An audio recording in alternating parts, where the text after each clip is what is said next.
Assalamualaikum. Our today's topic is heart failure of cardiology medicine. I am following Davidson here और मैं यहाँ पर कुछ पॉइंट्स आपको हाईलाइट कराऊंगी जो कि इम्पॉर्टेंट हैं और आपने वही करने और रिमेनिंग जो है वो आपने स्किप कर देना है. So let's start with it. Heart failure क्या होता है? फेलियर का मतलब यही है कि वो ऑर्गन अपना नॉर्मल फंक्शन परफॉर्म नहीं कर पाया जिसकी वजह से उसका फेलियर हो गया. यानी कि हार्ट का नॉर्मल फंक्शन अब हमारे पास क्या होता है कि इसने पूरी बॉडी को ब्लड पंप करना होता है. ठीक है, पूरी बॉडी को ब्लड सप्लाई करना होता है. अब अगर हार्ट अपना ये फंक्शन परफॉर्म नहीं कर पाया, यानी हार्ट अपनी एडिक्वेट आउटपुट को मेंटेन नहीं रख पाया, जिसकी वजह से क्या हो गया, पूरी बॉडी जो है वो सफ़र कर रही है डिपेंडिंग अपॉन कि कौन सी साइड का फेलियर हुआ है. Right, so this is heart failure. And mild to moderate form of heart failure में ये होता है कि सिम्टम्स सिर्फ़ और सिर्फ तब आते हैं कि जब पर्सन एक्सरसाइज कर रहा होता है या कोई और स्ट्रेस की कंडीशन होती है, तो तब सिर्फ और सिर्फ हार्ट फेलियर के सिम्टम्स आते हैं अगर mild to moderate form of heart failure है. लेकिन सीवियर हार्ट फेलियर के केस में सिम्टम्स तब भी आ जाएंगे जब पर्सन रेस्ट पर होगा. ठीक है, कोई काम नहीं कर रहा, फारिग बैठा हुआ है, क्योंकि एक्सरसाइज करते हैं और स्ट्रेस की कंडीशंस में तो बॉडी की डिमांड्स, मेटाबॉलिक नीड्स बढ़ जाती हैं. ऑर्गन्स को ब्लड सप्लाई की ज़्यादा ज़रूरत होती है क्योंकि उन पर स्ट्रेस ज़्यादा होता है. लेकिन इसलिए mild to moderate heart failure है तो उस केस में तभी सिम्टम्स आएंगे जब बॉडी की नीड्स बढ़ी हुई हैं. लेकिन सीवियर हार्ट फेलियर के symptoms even at the time of rest भी आ जाएंगे. सो वो कहता है कि क्लिनिकल प्रैक्टिस में क्या होता है कि हार्ट फेलियर डायग्नोस होता है तब जब एक पेशेंट को साइंस डेवलप हो जाए या सिम्टम्स डेवलप हो जाएं लो कार्डियक आउटपुट के, या पल्मोनरी कंजेशन के, या फिर सिस्टमिक वीनस कंजेशन के, रेस्ट पर या एक्सरसाइज पर. हमारे पास पेशेंट यूँ भी आ सकता है कि जब मैं सीढ़ियाँ चढ़ता हूँ या चढ़ती हूँ तब मेरा सांस फूलता है, तब मुझे ये मसले होते हैं, या फिर एक्सरसाइज करता हूँ या करती हूँ तब मुझे ये मसला होता है. या पेशेंट यूँ भी आ सकता है कि मैं इवन अपने कपड़े बदलता हूँ या कपड़े बदलती हूँ तो मेरा सांस फूल जाता है, और इस तरह के सिम्टम्स सारे वो बताना शुरू कर दें. तो कपड़े बदलने में तो सांस नहीं ना फूलना चाहिए. ठीक है, that is an abnormal thing. तो इवन रेस्ट पर या फिर एक्सरसाइज के टाइम पर या बैठा हुआ हूँ तब भी मेरे साथ ये मसला शुरू हो जाता है. तो ये सिम्टम्स कौन कौन से हैं लो कार्डियक आउटपुट के? इन सिम्टम्स में हमारे पास आ जाता है कि एक तेज़ तेज़ सांस लेना, शैलो रैपिड रेस्पिरेशन शुरू हो जाएगी.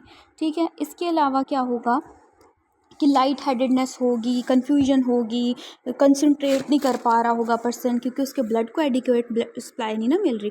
आई एम सॉरी, ब्रेन को एडिक्वेट ब्लड सप्लाई नहीं मिल रही. इसके अलावा वो क्या कह सकता है कि उसका स्वेलिंग हो सकती है. ठीक है, और यूरिया हो सकता है, यूरिन आउटपुट कम हो सकता है क्योंकि रीनल हाइपोपरफ्यूजन हुई होगी. तो ये सारे सिम्टम्स जो हैं वो renal I am sorry cardiac output कम होने के ये सिम्टम्स हैं. इसके अलावा हमारे पास सिस्टमिक वीनस कंजेशन में क्या हो रहा होता है कि systemic Venus congestion is one of the hallmark of syndrome of heart failure. Heart failure is actually syndrome, कोई एक डिजीज़ नहीं, इसमें बहुत सारी डिजीज़ साथ मिल जाती हैं. इसके सिम्टम्स में भी शॉर्टनेस ऑफ ब्रेथ होगी. ठीक है, सिस्टमिक वीनस कंजेशन के केस में भी शॉर्टनेस ऑफ ब्रेथ होगी, कफ होगी पर्सन को जिसमें फ्रॉदी स्पूटम होगा, या फिर ब्लड भी आएगा साथ और पैल्पिटेशंस वगैरह भी होंगे. तो ये सारे सिम्टम्स के साथ आएगा. बाकी सिम्टम्स जो हैं वो हम लोग आगे भी डिस्कस कर लेंगे. अब 3 टाइप्स होती हैं हार्ट फेलियर की. एक हमारे पास लेफ्ट हार्ट फेलियर होता है, एक राइट हार्ट फेलियर होता है, एक बाई वेंट्रिकुलर हार्ट फेलियर होता है. लेफ्ट हार्ट फेलियर में ये है कि लेफ्ट वेंट्रिकुलर आउटपुट कम हो गई है, लेफ्ट वेंट्रिकल ने पंप करना छोड़ दिया या पंप करना कम कर दिया है. और एज अ रिज़ल्ट आपको पता है कि जब left heart, for example this is the heart of the person, अगर लेफ्ट हार्ट वेंट्रिकल ने पंप करना छोड़ दिया तो लेफ़्ट एट्रियम जो है वहाँ पर पूलिंग होगी ब्लड की.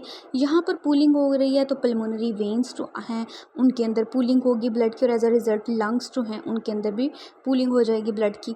ठीक है, लंग्स क्योंकि आगे से यहाँ से ब्लड नहीं निकल रहा तो पीछे सारा वो पूलिंग होती जाएगी ब्लड की. ठीक है, कंजेशन होती जाएगी, पल्मोनरी कंजेशन हो जाएगी, जिसकी वजह से क्या होगा कि पल्मोनरी एडिमा भी स्टार्ट हो सकता है. राइट, पल्मोनरी एडिमा स्टार्ट हो सकता है क्योंकि हमारे पास पल्मोनरी वेन्स का प्रेशर बढ़ गया, जिसकी वजह से वो हमारे पास जो फ्लूइड है वो कैपिलरी से या फिर वेसल से निकल के इंटरस्टिशियम वगैरह में जाना शुरू कर देगा, जिसकी वजह से पल्मोनरी एडिमा हो सकता है।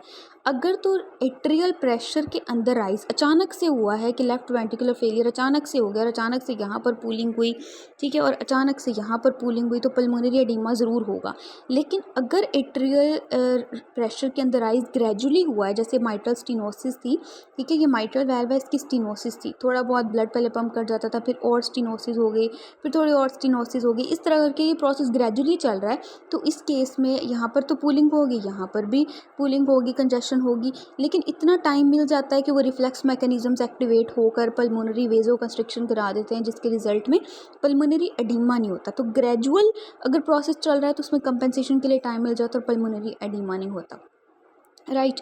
उसके अलावा क्या होता है कि जब आप खुद सोचें कि जब हार्ट लंग्स जो हैं वहाँ पर कंजेशन चल रही है, पल्मोनरी कंजेशन चल रही है, पल्मोनरी एडिमा चल रहा है, तो उसकी वजह से राइट हार्ट फेलियर भी होगा, ठीक है।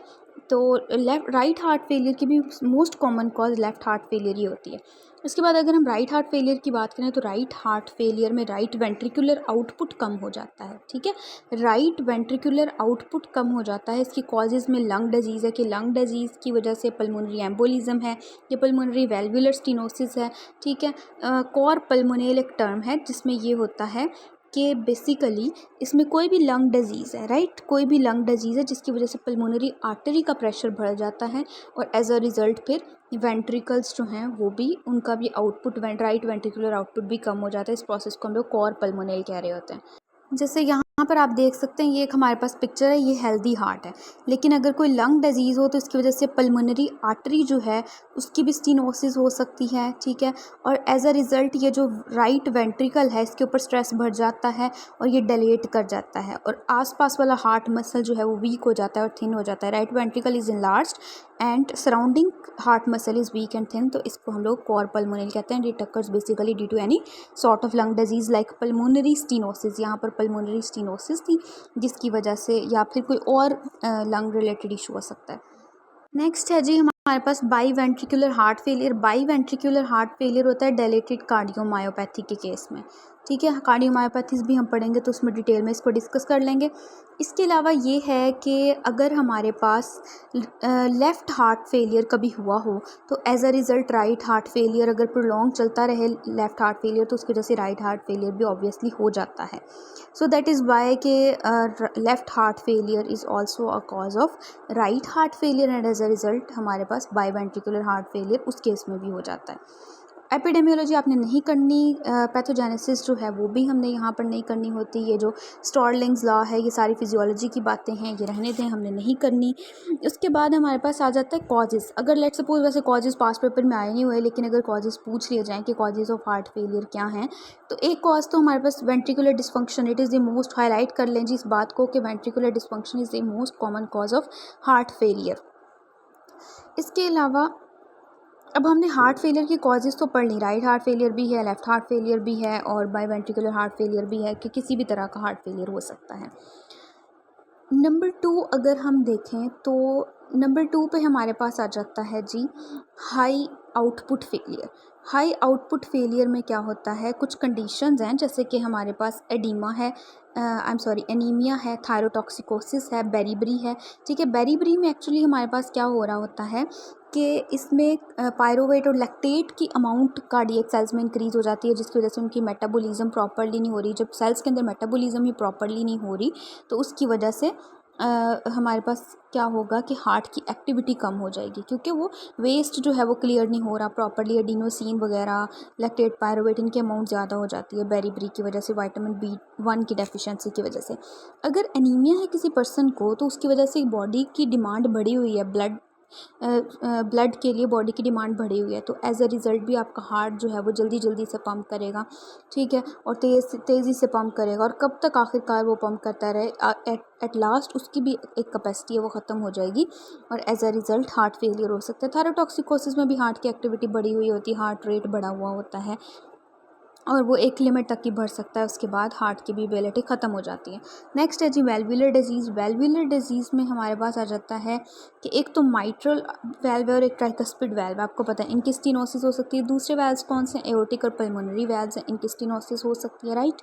तो माइट्रल और ट्राइकस्पिड वेल्व्स की स्टेनोसिस हो जाए तो उसकी वजह से क्या होगा? वर्कलोड बढ़ेगा ना हार्ट के ऊपर, ठीक है। एओर्टिक और पल्मोनरी वेल्व्स की अगर स्टेनोसिस हो जाए तो उसकी वजह से ज़ाहिर सी बात है वेंट्रिकुलर आउटफ्लो की ऑब्स्ट्रक्शन होगी, क्योंकि जो लेफ्ट वेंट्रिकल है उसने ब्लड पंप करना होता है एओर्टा के अंदर, और जो आपका राइट वेंट्रिकल है उसने ब्लड पंप करना होता है पल्मोनरी आर्टरी के अंदर। सो अगर यहाँ पर ऑब्स्ट्रक्शन है, यहाँ पर ऑब्स्ट्रक्शन है, तो वेंट्रिकुलर आउटफ्लो की तो ऑब्स्ट्रक्शन हो गई ना।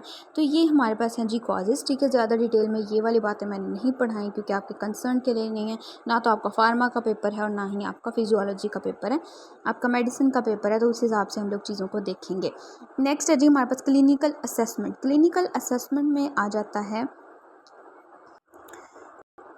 Acute left heart failure. Acute left heart failure, इस पैराग्राफ में भी कोई आपके काम की बातें नहीं है, आप ना पढ़ें इसको, it's okay. Acute left heart failure में क्या होता है? लेफ्ट हार्ट फेलियर को फॉरवर्ड फेलियर भी कहा जाता है और right left sided heart failure ही ज़्यादा कॉमन है। Most common type of heart failure is also left sided heart failure. And why it is called forward failure? क्योंकि इसमें लेफ्ट साइड ऑफ हार्ट जो है, आपकी जो लेफ्ट साइड है हार्ट की, ठीक है, वो पंप नहीं कर पाती ब्लड को इनटू द एओर्टा, ठीक है। तो वो फॉरवर्ड फेलियर यानी आगे को ब्लड पंप नहीं होता। तो इसके अलावा राइट साइडेड हार्ट फेलियर को बैकवर्ड फेलियर भी कहा जाता है। वो मैं आपको उसकी रीज़न बताती हूँ क्यों उसको बैकवर्ड फेलियर कहा जाता है। पहले हम क्लिनिकल फीचर्स को देख लें।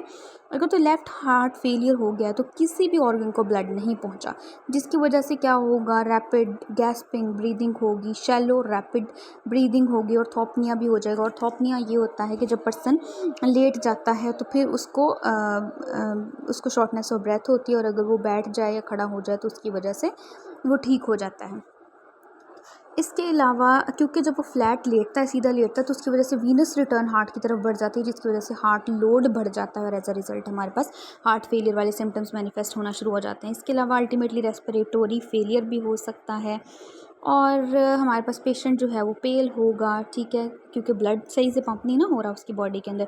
क्लैमी या मॉइस्ट से स्किन होगी, उसकी कूल टू टच होगा, पेरिफ्रीज उसकी कूल होंगी, ठीक है, कोल्ड पेरिफ्रीज होंगी। बाकी आपको पता है कि ब्रेडिकार्डिया भी हो सकता है, ब्रेडिकार्डिया भी हो सकता है, लेकिन ब्लड प्रेशर पर्सन का जो है वो यूजुअली हाई ही होता है due to some compensated mechanisms, या हार्ट सही से काम नहीं करा तो sympathetic autonomic nervous system activate हो जाता है, इसकी वजह से ब्लड प्रेशर हाई भी हो सकता है।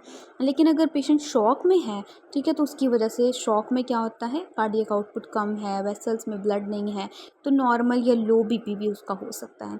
जुगुलर वीनस प्रेशर यहाँ पर एलिवेटेड होता है, और पर्टिकुलरली ये तब होता है जब राइट हार्ट फेलियर हो, ठीक है। लेफ्ट हार्ट फेलियर में भी हो सकता है थोड़ा बहुत, लेकिन ज़्यादा राइट हार्ट फेलियर का ये फीचर है, इस बात को याद रखना है।